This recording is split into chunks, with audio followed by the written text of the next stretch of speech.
Alright, this is lesson 2.2.4. How can I convert rates? Also known as dimensional analysis. Okay, so let's read the introduction. It says, in 1999, NASA's Mars orbiter, designed to monitor the red planet's atmosphere, was lost in space because engineers, what? They failed. They failed to make a simple conversion from English units to metric units. Maybe this mistake could have been avoided if the engineers had remembered their dimensional analysis skills. In this lesson, you will learn to convert among different units of measure using dimensional analysis. A measurement is not complete without the appropriate units. So using dimensional analysis, changing from one unit to another, a dimensional analysis of units may have prevented the loss of about $125 million. Again, I'm going to give that a little highlight. $125 million was lost because of this error. So let's go ahead and start with our first problem here. In the big race, Leslie rode at a rate of 2 meters per second. So I can write that down as 2 meters per 1 second.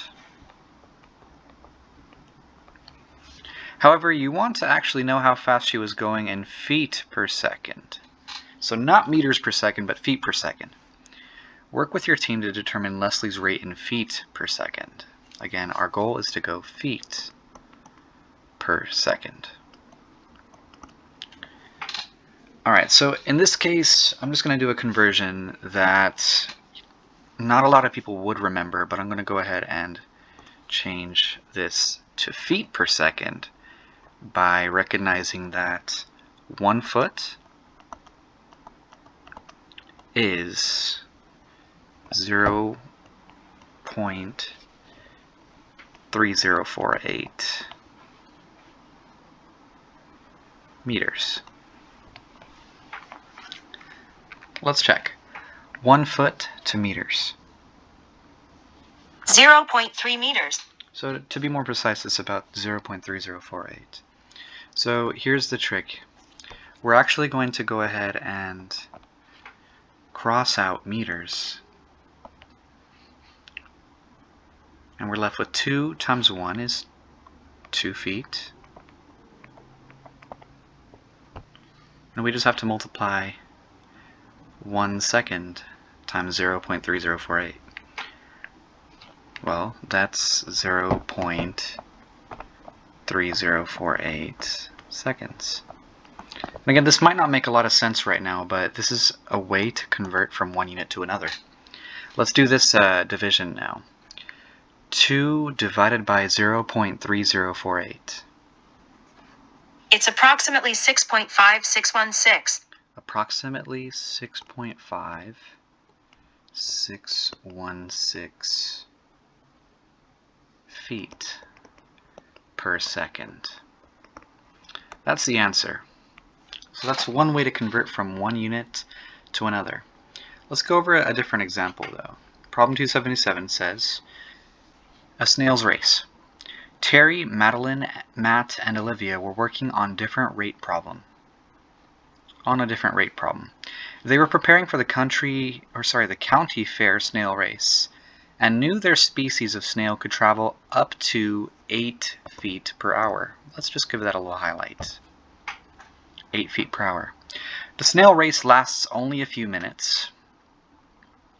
So they want to know how many inches their snail could travel in 1 minute. They actually want to know inches per minute. Not feet per hour, but inches per minute. Madeline spoke up. I know there are 12 inches in a foot. And I also know 60 minutes are in 1 hour. This should make sense, right? 1 foot has 12 inches. 1 hour has 60 minutes. But I always get mixed up when we are supposed to divide and when we're supposed to multiply. Like, what were we doing here, dividing and multiplying, right? Help! That's what Madeline says. So Olivia chimed in. Do you think we can try using ratios so that we remember when to multiply and when to divide? So real quick, ratio. Ratio is just A over B. It's considered kind of like a fraction, right? So this one says, list out all the ratios you know about the snail's race. So I'm going to give you a couple of examples of this. 8 feet per 1 hour. That was right there, 8 feet per 1 hour.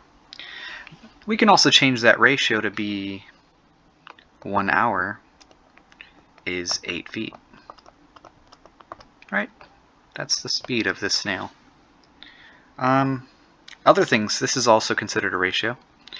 1 foot is how many inches? Right?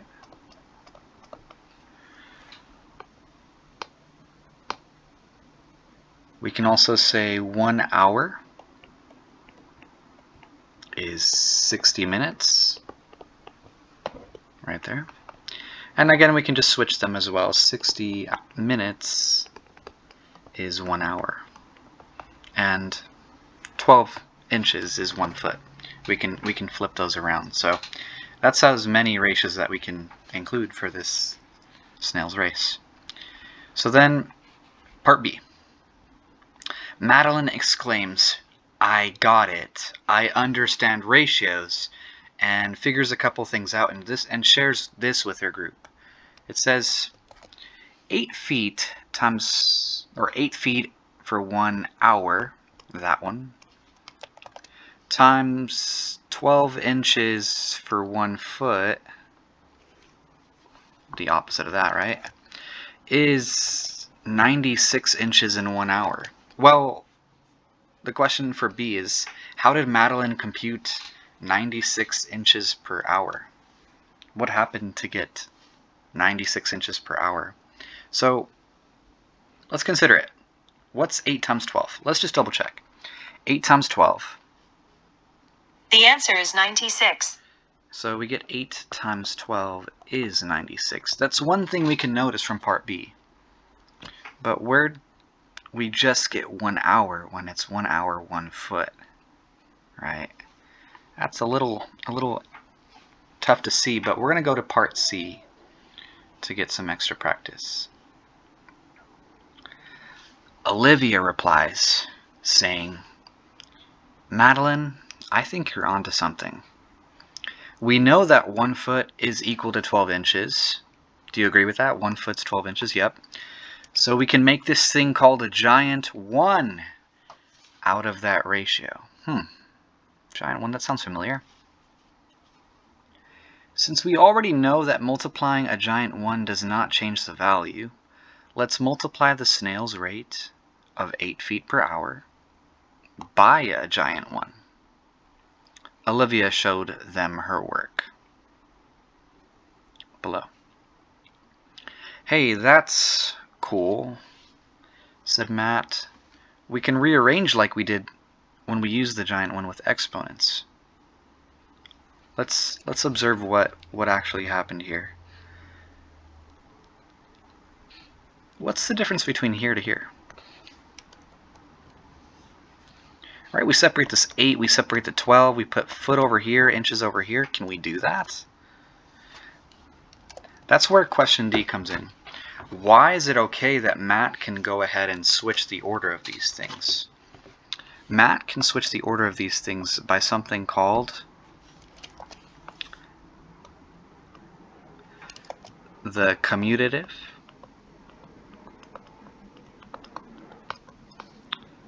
property of multiplication.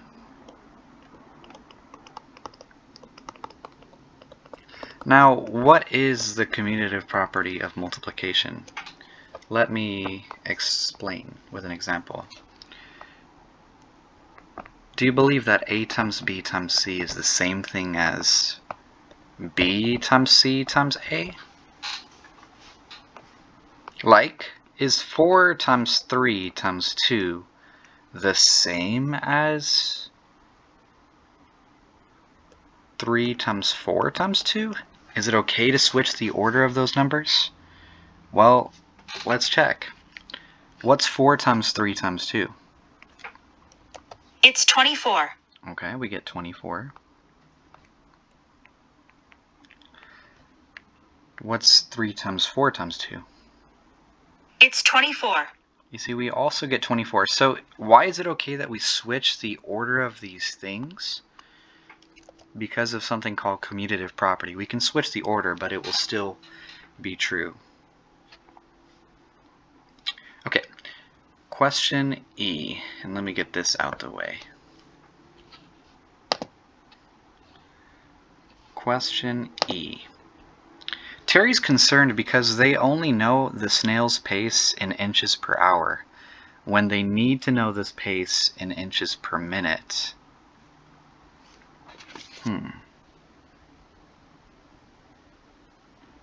What's the snail's pace in inches per minute? Well, first of all, let's just try to understand this one first, right? What happened? We got 8 times 12 is 96. We understood that. Feet and foot, that's the same thing. We cancel those out. Like over here, feet and foot, they cancel out. We're left with only 96 inches per 1 hour. Feet and foot, he kind of treats it like an exponent, and the feet and foot go away. That's what we do with giant ones. Well, Terry is now concerned about wanting it to be in inches per minute. So if we know it's 96 inches per hour,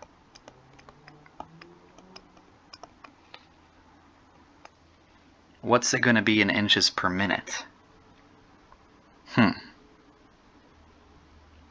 Okay, our goal is to go to inches per minute, but we're in inches per hour. So here is what we have to do. Okay, you know that we do want to change hours into minutes, right? That's our goal. So my goal is to get rid of hours and put hours on the top. Cross those out, right? That's my goal. So I'm going to just change 1 hour into minutes. Well, how many minutes are there in an hour? Okay, 1 hour we know is going to be 60 minutes, right? So we're going to go ahead and recognize that hour and hour is a giant 1. And we're only left with 96 inches over 1 times 60 is 60 minutes. Hours has gone away. So finally we're only left with 96 divided by 60. It's 1.6. And we get our answer, 1.6 inches per minute. You see, we can actually cancel things out by using something called the giant 1. So we're going to do a couple of practice problems to get better at this thing called dimensional analysis. How many miles will a person run during a 10-kilometer race? Okay, so we're going to go ahead and do 10 kilometers. But I want to multiply that by miles.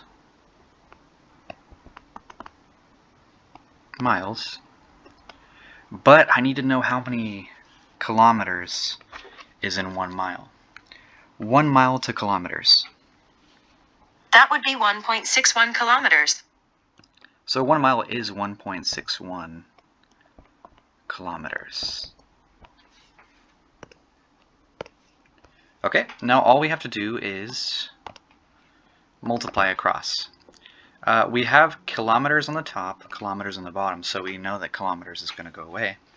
We have 10 times 1 is 10. And we have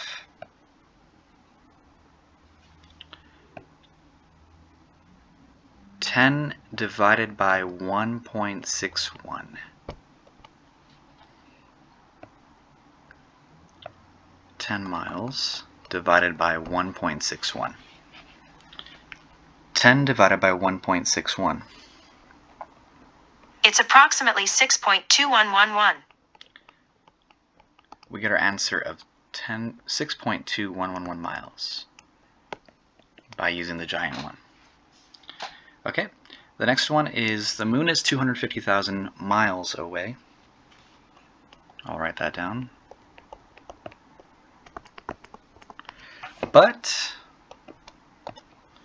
I want to know how much that is in feet.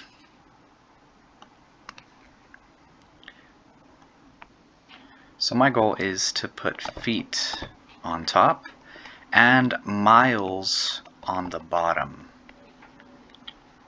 Okay, so I can cancel them out. Well, how many feet are in 1 mile? Let's check. The math notes does say a lot of stuff that we can refer to, but unfortunately, yeah, oh, there actually it is. 1 mile is 5,280 feet. I'll write that down. 5,280 feet is 1 mile. This right here is a giant one, right? Okay, next up I'm going to go ahead and make some cancellations. So miles is on top, miles is on bottom. That's a giant one. We have 250,000 times 5,280. 250,000 times 5,280. It's 1,320,000,000. 1,320,000,000 looks like this, and it's going to be feet. And 1 times 1 is just 1, so this is the answer. That's how many feet the moon is away from Earth. That's a lot of feet. Okay, next up is 60 miles per hour. I'll put as 60 miles in 1 hour. We want to know what that is in feet per second. So this might actually take a little bit of time because we need to cancel out the hours by putting that on top. But we also need to cancel out miles by putting that on the bottom. So that we could get to a final answer of feet per second.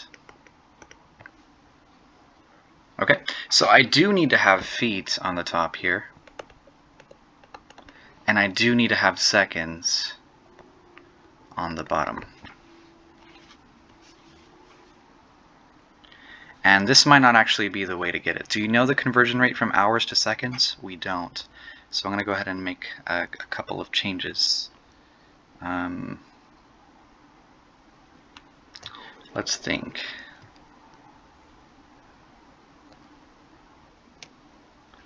I see. We're actually going to need one more step after this. To get to feet per second,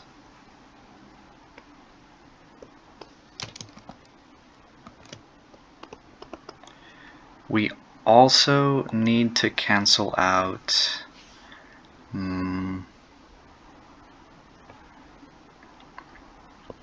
let's see, feet per mile. That's okay, we can cancel feet and mile to get to feet. We can do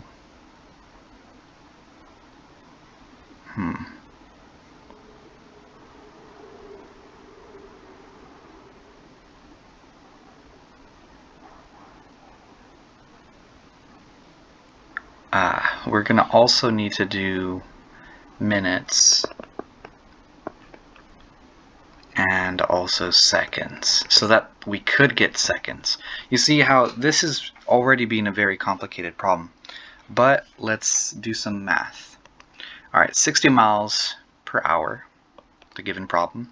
1 hour is 60 minutes. I know that. How many feet in 1 mile? 5,280. And how many seconds are there in 1 minute? There's 60 seconds. Right, so just look at this example. This is an example you want to perhaps not be able to construct, but at least understand. So let's see which numbers we can cross off. Miles and mile.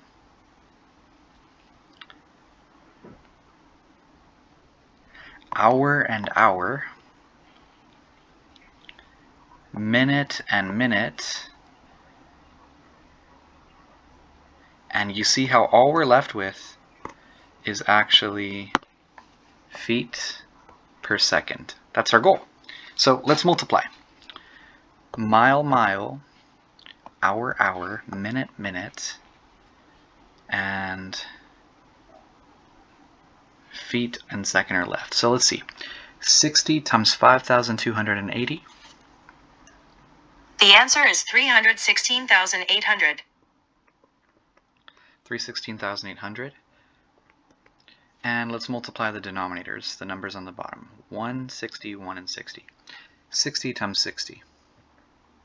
It's 3,600. Okay, so we're left with this right here, but that's not in simplest terms. We'll need to divide those two numbers. 3,000, or let me fix that. 316,800 divided by 3,600. The answer is 88. We'll get our final answer as 88 feet per second. You see, that was a very tough example. Okay, the next one is number 4. The average American student in class, or is in class, 330 minutes a day. So I'll say 330 minutes in 1 day. But we want to know how many hours a day this one is. So this one's a lot simpler. We want to go to 1 hour, or hours, per day. That's our goal. So it's okay to keep the day value, but we want to get rid of minutes. And we want to keep hours. Well, 1 hour, how many minutes? Right? 1 hour is 60 minutes. So all we would need to do is multiply those two values. Well, 330 times 1, it's very simple, right? Let's cancel out these while we're at it. 330 times 1 is 330 hours. 1 times 60, that's very simple as well, 60 days. 60 days. And let's do our final answer. 330 divided by 60. It's 5.5. We'll get our final answer of 5.5 hours per day. That will be the answer. But how many seconds is this? So, 5.5 hours in 1 day.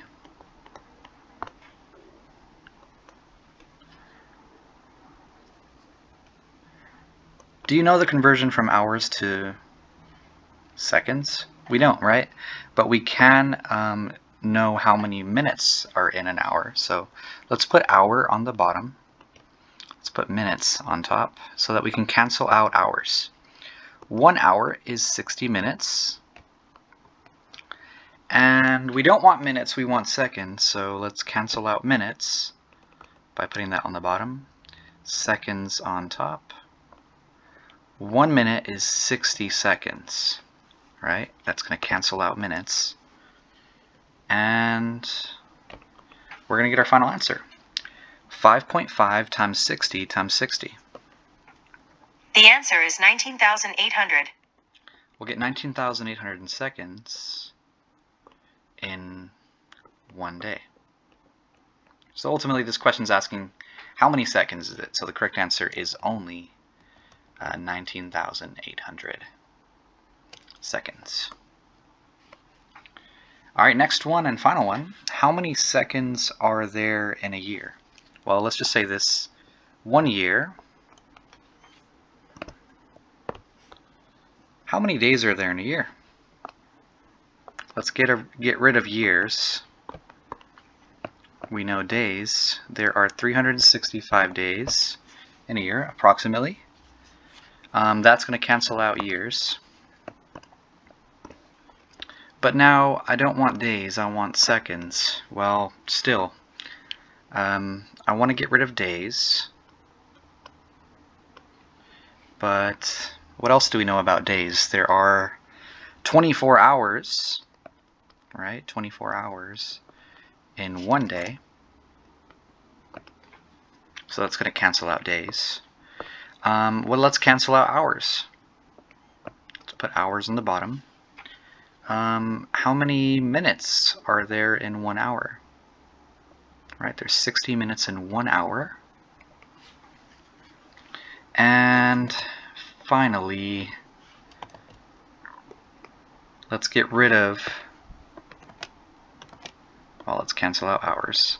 Let's finally get rid of minutes, and we want to get our final answer as seconds. So let's cancel out minutes. 1 minute has 60 seconds. So finally, after canceling out all of these measurements, what are we left with? We're going to be left with seconds on top, and we're going to be left with, well, just seconds. So let's multiply all this and see what we get. 365 times 24 times 60 times 60. It's 31,536,000. We're going to get our final answer of 31,536,000 seconds in a year. Okay? And that's it. So last thing I wanted to mention is these are the math notes, the conversion rates that we want to be familiar with. Obviously we are not to memorize all of these, but that's why we're going to have them in our math notes. So be familiar with these conversion rates, but no, you do not need to memorize them. And that's it.